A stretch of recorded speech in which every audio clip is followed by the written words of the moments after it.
ओम नमः शिवाय। प्रिय मित्रों, हम वास्तुशास्त्र के अनुसार अपने घर की जो रसोई है, जो किचन है, वो बिल्कुल हम ईस्ट और साउथ के बीच के कॉर्नर में देते हैं। लेकिन इसके अलावा भी हम कुछ गलतियां कर देते हैं, जिसके कारण हमारे घर में वास्तु दोष रह जाता है। आज बहुत महत्वपूर्ण टॉपिक्स है वास्तु का, और आज के टॉपिक्स में हमें ये चीज़ बहुत ज़रूरी है समझना, क्योंकि ऐसी गलतियां बहुत सारे लोग करते हैं और उनको बहुत ज़्यादा तकलीफ होती है। दोस्तों, वास्तुशास्त्र के अनुसार हमारे जो घर का मुख्य द्वार होता है, मुख्य द्वार के ठीक सामने किचन का द्वार नहीं होना चाहिए। रसोई घर का द्वार है वो हमारे मुख्य द्वार यानी घर का जो मुख्य द्वार होता है उसके ठीक सामने नहीं होना चाहिए। दोस्तों, प्रवेश द्वार के सामने स्थित रसोई घर होने से ये शुभ नहीं होता है, अशुभ होता है। दोस्तों, इससे वायु है वो तेजी के साथ विलुप्त हो जाती है। वायु तेजी के साथ विलुप्त हो जाती हैं, जिसके कारण इस किचन के अंदर जो महिलाएं कार्य करती हैं, क्योंकि महिलाओं का ज़्यादातर समय किचन के अंदर ही गुजरता है, तो यहाँ पर जो महिलाएं कार्य करती हैं उनका बिल्कुल ही इस किचन के अंदर कार्य करने में मन नहीं लगेगा, उनका स्वास्थ्य खराब रहेगा।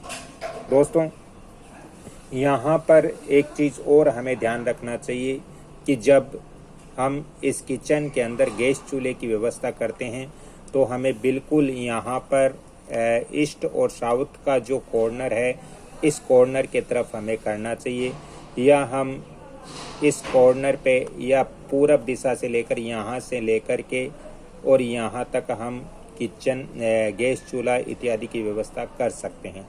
लेकिन इसके लिए ये ध्यान रखें कि हमारा जो प्रवेश द्वार है, जो मुख्य द्वार है, उसके ठीक सामने किचन का द्वार नहीं होना चाहिए।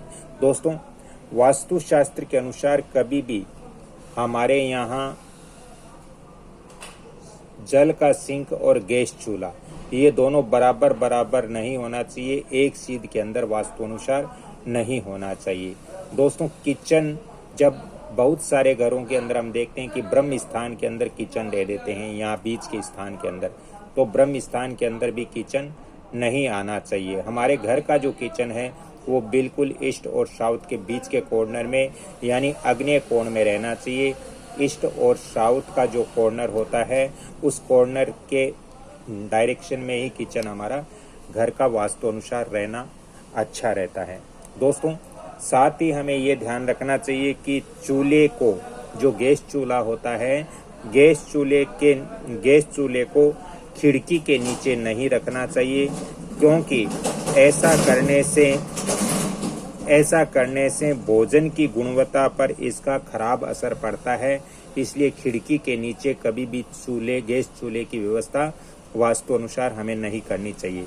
दोस्तों, ये कमल किशोर चैनल आपके लिए बहुत ही महत्वपूर्ण है। इसमें वास्तु और ज्योतिष की जानकारियाँ आपको मिलती हैं, अन्य प्रकार की जानकारियाँ मैं देने का प्रयत्न करता हूँ। दोस्तों, ऐसी महत्वपूर्ण जानकारियाँ आपको घर बैठे मिल रही है, इसकी मुझे भी खुशी है और आपको भी इस चैनल को सहयोग करना चाहिए। इसलिए इस वीडियो को आप लाइक, शेयर, सब्सक्राइब जरूर करें, बेल आइकन घंटी के निशान पर भी क्लिक करें। और यदि वास्तु ज्योतिष संबंधी ज़्यादा आपको परामर्श चाहिए तो आप फ़ोन नंबर नोट करें 7901718402। धन्यवाद। जय श्री कृष्णा। अगली कड़ी में फिर मिलता हूँ, तब तक के लिए आपसे क्षमा चाहता हूँ। धन्यवाद।